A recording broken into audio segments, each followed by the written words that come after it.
नमस्कार दोस्तों, मैं श्वेता केसवानी मोटिवेशन आप सभी को बहुत बड़ी जानकारी देने जा रही हूँ। बहुत कान खोल कर सुनिए, नहीं तो आप प्रॉब्लम में बस फंस जाएंगे। तो प्रॉब्लम से बचने का मैं बहुत बड़ा उपाय बता रही हूँ। पहली बात, अगर आपके 1 BHK रूम है, अगर आप किसी को रेंट पे दे रहे हैं, या 2 BHK रूम है तो आप उसको रेंट पे दे रहे हैं, तो अगर आपको उसकी एक्टिविटी के बारे में ध्यान रखना है कि मुझे इसके बारे में नॉलेज नहीं है कि ये क्या काम करता है या क्या नहीं करता है, क्योंकि रूम में बहुत सारे लोग ले लेते हैं और फिर उसके बाद में उसमें ड्रामा चालू हो जाता है। ऐसे मेरे रूम पे भी लोग रेंट पे लेते थे और उल्टे सीधे काम करते थे, मुझे पता ही नहीं था। वो तो सोसाइटी के धन होगी जो सोसाइटी ने मुझे इन्वॉल्व किया और मुझे बताया कि मैडम ऐसे ऐसे हो रहा, आप ध्यान दिया करिए। तो आप एक बहुत बड़ी, अगर आपको बचना है बहुत बड़ी मुसीबत से, तो मैं आज आपको बताने जा रही हूँ। अगर आपका 1 BHK है या 2 BHK आप रेंट पे दे रहे हैं, तो इसके लिए आपको क्या करना है पता, उसमें एक कमरा आपको खुद लेना है और एक कमरा दूसरे को देना है। यानी आपको इसमें हिसाब से लिखा पढ़ी करना है, भले आप वहाँ ना रहें, लेकिन उसमें लिखा पढ़ी ऐसा करिएगा कि आपका आना जाना उसमें रहे, और ताकि आप उस चीज़ों से बच सके। लेकिन लोगों को नहीं समझ में आता, लोग रेंट पे दे देते, सोचते छोड़ो हटाओ, हमें क्या करना है वो रेंट पे। लेकिन इससे आप दिक्कत में आ सकते हैं, क्योंकि बहुत सारे ऐसे लोग होते हैं जो बहुत अलग तरीके से वे में काम करते हैं, आपको पता भी नहीं चलता है। मुझे खुद को नहीं पता था, जब मेरे सामने ये बातें आई तो मुझे पता चला कि अरे यार ऐसे भी लोग हैं। एक क्यों, तो हम लोग सीधे साधे लोग, हमें क्या लेना देना है, हमने रूम खरीदा रेंट पे दे दिया, कोई लेना देना नहीं होता। लेकिन कुछ चीज़ों से अगर आपको बचना है तो बहुत ध्यानपूर्वक रखना है, और अपने सोसाइटी को आपको कह देना, अगर ये कोई काम बंदा इधर उधर कुछ करे तो आपको तुरंत वो इन्वॉल्व करे, आपको तुरंत सूचना दे। तो इससे आप बहुत सारी चीज़ों से बच जाएंगे। और सोसाइटी बहुत ध्यान रखती है, लेकिन कुछ सोसाइटी सोचते हैं कि मैं इनको बताऊंगा तो कहीं ऐसा ना मेरे ऊपर भड़क जाएंगे। कुछ भी नहीं, आप उनको पहले से ही बोल के रखिए। जैसे स्कूल में बच्चे जाते हैं तो हम लोग को कहा, पहले हमारे बचपन में लोगों ने, माँ वगैरह ने कह दिया था पहले से कि भाई मेरा बच्चा के ऊपर ध्यान दीजिएगा। तो सोसाइटी को जब आप कहेंगे भाई मेरे रूम पे ध्यान देना, तो सोसाइटी आपके रूम में कौन आता है, कौन जाता है, क्या करता है, क्या नहीं, सारी इन्फॉर्मेशन आपको देगी। आपको कोई दिक्कत नहीं होगी। यहाँ तक कि वहाँ का जो गार्ड होता है वो भी ध्यानपूर्वक रखेगा कि आपके रूम में कौन जा रहा है, कौन नहीं जा रहा है, कौन वहाँ पे क्या होने वाला है। तो इसलिए पहली बात, एग्रीमेंट जरूर बनाइएगा। बिना एग्रीमेंट के कोई रूम मत दीजिएगा। साल भर का अगर एग्रीमेंट करते हैं तो बहुत अच्छी बात है। अगर 11 महीने से ऊपर करते हैं तो भी आपके ऊपर कोई दिक्कत नहीं होनी, लेकिन लिखा पढ़ी में लिखा दीजिएगा कि 5 साल के लिए दे रहे हैं, 1 साल के लिए दे रहे हैं या 10 साल के लिए दे रहे हैं, सारा उसमें मेंशन कर दीजिएगा। अगर कोई आपको प्रॉब्लम होती है तो आप रेंटल से खाली भी करा सकते हैं, यानी रूम किराएदार से आप खाली करा सकते हैं। तो ये सब चीज़ों का बहुत ध्यान रखिएगा। और मैं आपको बता दूँ, अगर आपके घर में किसी भी प्रकार का टूटने फूटने वाली चीज़ है, जैसे कि टंकी हो गई, उसका वॉल तोड़ देते हैं, कुछ तोड़ देते हैं, तो उसमें आप मेंशन जरूर कर दीजिएगा कि अगर टंकी में कुछ लीकेज की प्रॉब्लम कर देते हैं, या क्योंकि आपने उसको सही सलामत दिया है, तो आप उस टाइम का आप लिखा पढ़ी कर दीजिएगा कि भाई टंकी में पानी एकदम हमारा सही भरा हुआ है, ऐसा है, इस हिसाब से मैंने रूम दिया था, या हमारा कांच लगा है, तो ऐसा ना हो कि वो तोड़ दे या उनके बच्चे तोड़ दे तो फिर वो वहाँ से भाग जाएंगे। लेकिन आपको तकलीफ उठानी पड़ेगी, क्योंकि आजकल खर्चे आपको पता ही है कि इनको तो किराए पे आपने 16,000 20,000 में दे दिया, लेकिन ये लाखों का खर्चा करके चले जाएंगे, आप फंसा देंगे आपको लाखों का नुकसान करके। तो इन सब चीज़ों से बहुत ज़्यादा बचिएगा। उसमें सारा मेंशन कर दिएगा, जैसा मैं रूम दे रहा हूँ या दे रही हूँ उसी प्रकार मुझे रूम चाहिए, और नहीं तो जो उनका डिपॉजिट होगा वहाँ जब्त हो जाएगा, जो भी उनका होगा वो फिनिश कर दिया जाएगा, क्योंकि आपको उसमें तकलीफ हो रही है। तो ये सब चीज़ें उसमें मेंशन जरूर कर लीजिएगा। और आपको एक चीज़ बता दूं कि अगर आपको किसी भी प्रकार की तकलीफ होती है, तो कुछ लोग कहते हैं मुझे तकलीफ हो रही, मैंने पेपर बनवाया है तो भी, तो आपको मैं बता देना चाहती हूँ कि अगर आपने पेपर बनवाया है उसके पास पुलिस वेरिफिकेशन, जी हाँ दोस्तों, पुलिस वेरिफिकेशन बहुत ज़रूरी है। पुलिस वेरिफिकेशन नहीं कराएंगे आप तो आपको ज़्यादा मुसीबत उठानी पड़ेगी। तो इसलिए आजकल आपका एग्रीमेंट तो एक तो लीगलिटी होता है, थंब वाला होता है, वो सबसे बेस्ट है। उसके उपरांत में आपको पता है पुलिस वेरिफिकेशन को भी करा लेना है, यानी पुलिस चौकी में जाकर वो पेपर को जमा करना है। अगर रेंटल नहीं जाता है तो कोई बात नहीं, ऑनर जाए। अगर ऑनर नहीं जाता, ऑनर दूर रहता और एक बार एग्रीमेंट करके चला गया या ऑनलाइन कर दिया, तो उसको बोलिए, जिस ब्रोकर ने आपको दिलवाया है, कहा है देने के लिए, तो उसको बोलिए वो वेरिफिकेशन करे। नहीं हो तो आप रेंटल को पहले बोलिए, पहले वेरिफिकेशन करें फिर एंट्री मारे रूम में। तो इस हिसाब से आप बच जाएंगे। और वो जो वेरिफिकेशन होगा उसका मोहर लगा रहेगा पुलिस चौकी का, तो वो एक कॉपी आपको ट्रांसफ़र कर देगा। उसके बाद आपका सब कुछ सेफ रहेगा। उसको दोनों को करा सकते हैं, रेंटल भी करा सकते हैं, ऑनर भी करा सकते हैं, तो कोई दिक्कत वाली बात नहीं है। लेकिन आपको इन सब चीज़ों का बहुत ध्यान रखना है, क्योंकि पग पग पे पैसे हैं, लेकिन पग पग पे मुसीबत भी है। आप अगर पैसे वाले हो तो आपको बहुत तकलीफ होती है। कुछ लोग कहते हैं ना कि अरे अकेला रहता है क्या होता है, अरे यार अकेले को भी खर्चा है। जितना आपको खर्चा उतना ज़्यादा अकेले को भी खर्चा, क्योंकि अकेले को तो हर चीज़ खुद को मैनेज करना है। लेकिन लोगों को नहीं समझ में आता है। रूम देखा, बड़ा घर देखा, हाँ बड़ा घर है इनका तो, वाह इनको तो बहुत पैसे वाले, अरे यार पैसे वाले हैं तो आप तो केवल रेंट दे के निकल जाते हो, लेकिन दूसरा आना जो रहता है वो कितनी चीज़ें से मुसीबत झेलता है, पानी का ये वे। तो आपने तो सिर्फ पानी पी लिया, आपने कहा पानी बिल मैं नहीं दूंगा, लाइट का बिल, लेकिन पानी का बिल, ये टैक्स, हाउस टैक्स, दुनिया भर के टैक्स तो लगते हैं इंसान को लेकिन एक ही चीज़ होता है कि अपना घर रहने से एक चीज़ का बहुत बड़ा फ़ायदा होता है, पता है क्या? आईडी आपकी पूरी हमेशा के लिए रिजर्व हो जाती है। अगर आपका खुद का घर है तो आपको ये सबसे बड़ी प्रॉफिट है, बाकी और कुछ नहीं, बाकी तो सब उसी तरह खर्चे हैं। आप जितना भी बचना चाहेंगे ना, खर्चे से नहीं बच सकते आप क्योंकि ऐसी ज़िंदगी जी चुकते हैं कि आपको बहुत तकलीफ़ उठानी पड़ती है। और कुछ लोग कहते हैं ये घर में बड़ा घर है, अकेले रहते हैं और हम तो मतलब झोपड़ी पे यार, झोपड़ी वाले का दर्द समझो ना। अगर उनको कोई रूम देगा तो क्यों नहीं रहेंगे, लेकिन आप नहीं समझते इन चीज़ों का दर्द। आप केवल अपनी ही हेडक लेके बस लगे रहते हो। अरे वो घर, अभी एक लड़की का वीडियो था इसलिए मैं बता रही हूँ। उस लड़की ने कहा अरे वो घर में अकेले ही रहते हैं, तो उसने अकेले मेहनत किया है, अकेले कमाया अपने दम पे, तो अकेले रह रहा है। ये दम तुम्हारे अंदर होता तो तुम भी रहती, नहीं है तुम्हारे अंदर दम, केवल बकवास करना आता है, बड़ बड़ करना आता है बस। और जो झोपड़ी में रह रहे हैं ना, उनसे जाकर दर्द पूछो। उनको पानी के लिए रोड पे नहाना पड़ता है, उनको भले ही कपड़े का थोड़ा सा बना लेते, लेकिन फिर भी आजकल कैमरे हर जगह, किसकी बिल्डिंग से कहाँ नज़र पड़ रही है किसी को कुछ पता नहीं है। ये सब चीज़ों का बहुत कष्ट होता है, जो रोड पे रहते हैं ना वही जानते हैं। क्योंकि मैंने देखा है लोगों को, जब मैं कुछ लेके किसी के लिए जाती हूँ ना, तो मैं देखती हूँ ऐसे वो टूट पड़ते हैं। क्यों टूट पड़ते हैं पता है? क्योंकि उनके पास अगर आज पेट भरा होता तो वो टूटते नहीं, आपके ऊपर आके भागते नहीं, आपसे कहते नहीं भैया दे दो हाथ फैला करके। अच्छा खासा लड़का था, कुछ दिन पहले मैं कुछ बांटने गई थी तो वहाँ पे बोला कि दीदी मुझे भी दे दो, मैं भी गरीब हूँ। मैंने कहा भाई तुम गरीब नहीं हो, तुम भी पैसे वाले हो, तुम्हारे पास दिल है, तुमने हाथ को बढ़ाया तो मांगा तो कम से कम। तो ये भी एक बहुत बड़ी अच्छी क्वालिटी होती है। हर में नहीं होती कि इंसान हाथ बढ़ा दे, इंसान 10 बार सोचेगा भैया हाथ बढ़ाए, ऐसा ना दे। लेकिन अगर कोई आपके पास हाथ बढ़ा रहा है तो कृपया करके अगर आपके पास है तो आप उनको ज़रूर दीजिए, उनका सहयोग ज़रूर करिए। ज़िंदगी छोटी सी है लेकिन सबकी हो सके ना, अगर आपकी जितनी क्षमता, मैं ये नहीं कहती कि क्षमता से बाहर, जितनी क्षमता उतनी मेहनत करिए, उतना लोगों को दीजिए, उतना लोगों को खुश कर सकिए। अगर आप खुश हैं तो सोचिए सबको खुश होने का चांस दीजिए आप। अगर आप दुखी हो तो ये मत सोचो किसी को सबको दुखी करो, नहीं। अगर आपके माध्यम से कोई खुश होना चाहता है तो आप उसके साथ मेहनत करो, जी जान लगा दो, वो भी खुश हो जाएगा एक ना एक दिन।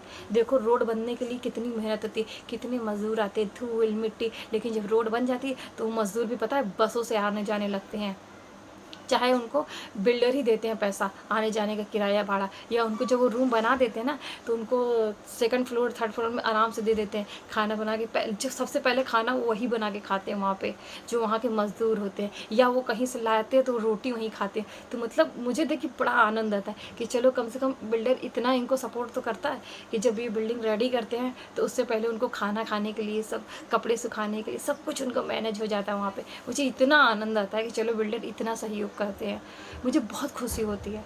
लेकिन आजकल एक बिल्डर हैं जो कि थोड़ा, कुछ लोगों उसको फ्लैट बोले कि अभी दूंगा तभी दूंगा और दे नहीं रहे हैं। तो मेरी उनसे हाथ जोड़ कर गुजारिश है कि जिनका फ्लैट है उनको दे दीजिए आप, वो भी कहीं ना कहीं से पैसे ला करके आपको दे दिए। और आप उनसे कह रहे हो बार बार कि पैसे मैडम वो, या पैसे जो है मैं बाद में दूँ, पैसे आप पहले दे दो तो मैं रूम आपको दे दूँ। तो आप उसको लिखा पढ़ी में कहिए, उस आदमी को लिखा पढ़ी में कहिए कि भाई मैं रूम इस डेट को इस तारीख को दूंगा। वो पैसे आपको जब देगा जब आप उसको चाबी दोगे, कि इतने सालों से हमने उसको लटका दिया है।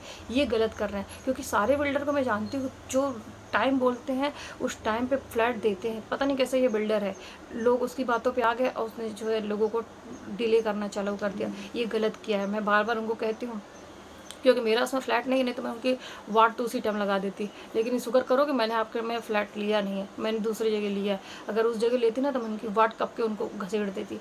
लेकिन उनकी किस्मत ऊँची है कि मेरे पल्ले नहीं पड़े हैं। तो कृपया करके इन लोगों को फ्लैट आप दे दीजिएगा, नहीं तो उसके बाद भी मुझे आता है कैसे आप उससे फ्लैट लेना है। लेकिन मैं नहीं चाहती कि मैं किसी चीज़ों को आपको फालतू में फोर्स करूं, इसलिए मैं वीडियो बना के आपको सेंड कर रही हूँ। मुझे पता है कि आप मेरी वीडियो देखने वाले हो, क्योंकि मेरी हर वीडियो पे आप देखते हो, भले आप कमेंट लाइक नहीं करते, लेकिन मुझे पता है कि आप मुझे वीडियो को देखते हैं। तो मैं बार बार कहूँगी, आग्रह कर रही हूँ आपसे कि आप जो लोगों ने पैसे आपको दिए हैं, आप उनके फ्लैट दे दीजिए, नहीं तो आप उसके बाद में किसी भी मुसीबत में आएंगे, क्योंकि वो कोर्ट के पास जाएंगे तो कोर्ट 100% मोहर मार के कह देगी भाई इस डेट को दो, तो आपको देना पड़ेगा। अभी तो लोग सहूलियत कर रहे हैं, क्योंकि कई जॉब कर रहे हैं गवर्नमेंट, कोई कुछ कर रहा है, कोई कुछ कर रहा है, किसी के पास इतना समय नहीं है कि वो कोर्ट जाए। अगर वो कोर्ट जाना चाहते हैं तो जा भी सकते हैं, लेकिन लोगों के पास टाइम नहीं है। इस संसार में लोगों के पास टाइम की बहुत कमी है। लेकिन कोर्ट, अगर कोर्ट के पास गए तो कोर्ट तो फिर उनकी अच्छी खासी कदर करके देगी, क्योंकि कोर्ट बहुत हिसाब से कोई काम को करती है, मुझे पता है। तो इसलिए आपसे एक बार फिर मैं रिक्वेस्ट कर रही हूँ कि आप सभी को फ्लैट दे दीजिए, क्योंकि अगर आपने इस दिसंबर, आप जो बोल रहे हो, अगर इस दिसंबर को नहीं दिया, फिर उसके बाद आपकी कार्रवाई क्या करनी है वो मैं बता दे रही हूँ। पहले से ही कह देती हूँ कि आपके ऊपर सीधा लीगल कार्रवाई होगा, लीगल एक्शन होगा, और आप उससे बच नहीं पाएंगे। फिर ना ही आपको पैसा मिलेगा, ना ही कुछ मिलेगा, और आपको कोर्ट में बहुत दौड़ना पड़ेगा, क्योंकि आपका भी पैसा खर्चा होगा। आप सोच रहे हो कि सामने वाले का खर्चा होगा, सामने वाले का 10% खर्चा होगा, आपका 50% खर्चा होगा। तो इसलिए बच करके रहिए और काम करिए आगे, और अच्छे से लोगों को फ्लैट जो डेट आप बता रहे हो उस डेट पे दे दीजिए, क्योंकि अभी तक आप दे नहीं रहे थे, लेकिन लोगों ने जब पैसा रोका तो आपने फटाक से कह दिया कि हाँ मैं दिसंबर में दूंगा। तो इसलिए ऐसा कोई काम मत करिए, ऐसा कोई कदम किसी को मत उठाने के लिए कहिए कि कोई कष्ट में आए। फिर भी मैं बार बार कह रही हूँ कि आप इस तरह से लोगों को फ्लैट दे दीजिए, यानी घर जिनका आपने पैसा लिया उनको दे दीजिए। और लोग कहते हैं कि बड़े बड़े बिल्डर पैसे ले लेते, बड़े बड़े बिल्डर जो डेट देते हैं ना, जैसे मेरे बिल्डर ने और लोगों ने, बिल्डर ने पैसे जिस दिन डेट दिया ना उसी दिन फ्लैट दिया, उसी दिन पूजा रखा उन्होंने। अगर उन्होंने मुहूर्त भी किया तो पहले हम सबको बुलाया, वहाँ पूजा में बिठाया, पूजा कराया, इतने अच्छे लेवल, उसके बाद में उन्होंने फ्लैट जिस डेट को बोला उसी डेट को देती है। तो आप ऐसी गलती क्यों करते हो? आप भी वही काम करो ना, कितना लोगों को हैप्पी करोगे। आज आप छोटे बिल्डर हो, कल आप बड़े बिल्डर बनोगे। तो इस सोच को रखो। लोग बड़े बड़े बिल्डर को क्यों ढूंढते हैं? क्योंकि उसका नाम है, क्योंकि वो अपना नाम नहीं डुबाना चाहते। लोग पार्ले जी बिस्कुट आज तक क्यों खा रहे हैं? क्योंकि उसका रीज़न है, उसने अपने टेस्ट में कोई चेंजेस नहीं किया, क्वालिटी में कोई ख़राबी नहीं हुआ। जो 5 रुपये 4 रुपये के बिक रहा था उसी लेवल पे बिक रहा। थोड़ा कम ज़्यादा किया लेकिन अच्छी बात है ना, कम दिया लेकिन चीज़ तो दिया। आप वही करो। आपके पास नहीं है तो मत करो, ऐसा कोई गलत काम मत करो, किसी से इतना, किसी का विश्वास मत खराब करो। आप सब आपके पास विश्वास करके आपको पैसा दे दिया, आपको कष्ट में ला रहे थे, वो आप कष्ट में तब कह रहे थे भाई मेरा खरीद लो खरीद लो खरीद लो। आज खरीद लिया और वहाँ का रेट बढ़ गया तो आपको चर्बी आ गई। गलत है ना। लोगों को इतना परेशान मत करो। लोग भी अभी लीगल तरीके से नहीं दौड़े हैं, और कुछ लोगों को पता नहीं था। मेरे जब से मेरे कानों में भना खाई तो कुछ लोग गए थे आपके पास वकील लेके, लेकिन आप समझ नहीं पाए। लेकिन मैं जिस दिन वकील लेके खड़ी हो गई ना, तो आपको पता है कि मैं क्या कर सकती हूँ, क्योंकि मैं तुरंत ऐसे जगह लीगल एक्शन उनको करवाऊंगी कि तुरंत आपको फ्लैट देना पड़ेगा। तो इसलिए ऐसा मत करिए कि मुझे लगना पड़े, उसके पहले आप अपना काम कर दीजिए तो ज़्यादा अच्छा रहेगा। क्योंकि मेरे ऐसे ऐसे वकील हैं कि वो काम फटाफट करते हैं, पैसे ज़रूर लेते हैं, कुछ तो कम पैसे में भी ज़्यादा अच्छा काम करके देते हैं। तो ऐसे भी वकील हैं। तो इसलिए ऐसे लोगों से चक्कर मत पड़िए, आप फ्लैट दीजिए सबको। और जो रेंट वालों के लिए मैं बता रही हूँ, किराएदारों के लिए, तो उनके लिए भी ये है कि कुछ लोग दे देते हैं और उसके अंदर फंस जाते हैं। तो ऐसे लोगों से बचें। अब ब्रोकर के ऊपर भी अगर आप विश्वास करते हैं तो करिए। ब्रोकर भी कराते हैं, रेंट पे देते हैं, तो वो खाली भी कराएंगे। चलिए ठीक है, आज तक का वीडियो यहीं तक था। मैं समाप्त करती, मैंने कहा ये ज्ञान जरूर ही देना। लोग आजकल समझ नहीं पा रहे हैं। रेंटल पहले बड़ी मीठी मीठी बातें करते हैं, अरे मैं तो ये कर दूंगी वो कर दूंगा, उसके बाद में इतना आपको लपेटेंगे ना, शहद में लपेट लपेट के करेंगे। उसके बाद जब फ्लैट लेने के बाद में तुमको चर्बी ही आ जाती है। मेरी इतनी रेंटल मैं बचपन से देखती आ रही हूँ कि मेरे घर में जब मैं करीब 7 साल की 8 साल की थी, 7 नहीं 6 साल 5-6 साल की थी, मैं 5-6 साल की थी, आए मेरे घर में आंसू बहा बहा मुझे रेंट पे दे दो रेंट पे दे दो। जब रेंट पे दे दिया तो साला मेरा ही घर कब्जा करने लगी। फिर शुक्र करो कि हमारे घर तो हिम्मत नहीं है, खाली करा लिए जैसे तैसे भी। पुलिस में गया क्योंकि हमारा लीगल डॉक्यूमेंट था, पुलिस ने तुरंत खाली करा दिया उनको। तो ये सब चीज़ों से पहले से ही लोग जूझते आ रहे हैं। लोग कहते हैं कि ये शहर है वो शहर, हर शहर में सुनी जाती है, लेकिन आपका लीगल काम होना चाहिए। अगर आपका लीगल काम नहीं तो कोई नहीं सुनेगा आपका, फिर कोई नहीं है। क्योंकि अगर आपने लीगल काम नहीं किया तो हर काम के डॉक्यूमेंट रेडी करके रखिएगा। समझ में आया? बिना डॉक्यूमेंट रेडी किए आप किसी को अपना रूम मत दीजिए। क्योंकि लोगों की पता है, लोगों की इतनी सी कमाई होती है, लेकिन सोचते हैं हम दूसरे का धन लेकर के इतना बड़ा कर लें। कभी नहीं होता। हराम का धन हराम में जाता है। मैं बार बार कहती हूँ, अब फिर कह रही हूँ एक बार कि हराम का धन हराम में ही जाएगा। कुछ लोग कहते हैं ना, मैं इसका कब्जा कर लूँगा, उसका कब्जा कर लूँगा, इसका ले लूँगा, उसका ले लूँगा, उसका सामान ऐसा है तो मैं ले लूँगा। नहीं होता ऐसा कुछ भी, मैंने अपने आँख से देखी हुई है। जिसने हराम की कमाई थी ना, उसको तो ऐसी ऐसी बीमारी हो कि गया है कि वो ही जानता है कि उसको कैसे हुआ। एक ने तो अच्छा खासा घूस लिया, आज लिया, मुश्किल से 6 महीने भी नहीं बीते, ट्रक ने सीधा उड़ा दिया, क्योंकि उसने हराम का पैसा लिया था। तो जब हराम का पैसा हराम में ही जाता, आप किसी को कष्ट देंगे ना, तो आज नहीं तो कल आपको घूम फिर के कष्ट आएगा। एक औरत बड़ी उछल रही थी, 12 साल तक अपने पति अपने घर में बहुत बड़ा आतंक मचा के रखा था। उसी जगह रोटी बना के अपना खा लेती थी, दूसरों को नहीं देती थी। लेकिन आज के डेट पे अब रोटी के लिए क्या, पानी के लिए मोहताज हो गई है। अभी तो कम हुई, अभी और होगी। ऐसे ऐसे लोग हैं दुनिया में, जिनको जो ज़्यादा चर्बी दिखाते हैं ना, उनकी चर्बियाँ ख़त्म भी हो जाती हैं। लेकिन हम लोग को जैसा देखे कि हमने लीगल काम किया, किसी के साथ बुरा नहीं किया, तो आज हम अच्छे खासे खुश हैं। चाहे जैसे भी रहते हैं, खुशी में रहते हैं। जहाँ भी जाते हैं अपनी इज्जत से जाते, अपने कॉन्फिडेंस से जाते हैं, इतना दम रखते हैं। और जो ये बकलोली करके जाते हैं ना, वो ऐसे डरते रहते हैं, ऐसा ना मैं यहाँ बैठूँ, वहाँ बात करूँ, ऐसा ना हो कोई मुझे कुछ कह दे। क्योंकि आपके अंदर वो कॉन्फिडेंस, वो लेवल है ही नहीं। क्योंकि अपने लेवल को आपने ख़त्म कर लिया, किसी से छीन के, चोरी कर करके, किसी को प्रताड़ित कर करके। ऐसे ही लोग हैं दुनिया में, जो दूसरों को सोचते हैं प्रताड़ित करो, लेकिन खुद भी प्रताड़ित होते हैं, एक दिन खुद भी झेलते हैं। इसलिए ऐसा मत करो, हराम का पैसा हराम में जाता है। मुझे देखो, मैं अपनी मेहनत से, अपने हिम्मत से काम करती हूँ और आगे बढ़ती हूँ, तभी मैं ज़िंदगी में खुश हूँ। क्योंकि खुश होने के लिए आपको खुद के ऊपर कॉन्फिडेंस होना चाहिए, खुद की मेहनत अपनी रंग लानी चाहिए। दूसरों की मेहनत पे क्या कर लोगे आप, कुछ नहीं कर सकते। इसलिए अपना खुद का मेहनत करो, खुद रिजर्व रहो, खुद कॉन्फिडेंस रखो अपने अंदर। दुनिया आराम से गुजरेगी। मेहनत रंग लाती है। हम मेहंदी लगाते हैं ना, और 3 घंटे 2 घंटे बैठते हैं, लेकिन उसके बाद क्या रंग लाती है, करीब 7-8 दिन ठंडा, हमारा हाथ भी अच्छे से ठंडा ठंडा हो जाता है। और पता है, हमारे हाथ में कलर भी बहुत अच्छा आता है ना। तो ये मेहनत का फल है। तो इसलिए आप मेहनत करिए, आगे बढ़िए, और रेंट देते हुए लिखा पढ़ी सारा मेंशन करिएगा, और पुलिस वेरिफिकेशन ज़रूर कराइएगा।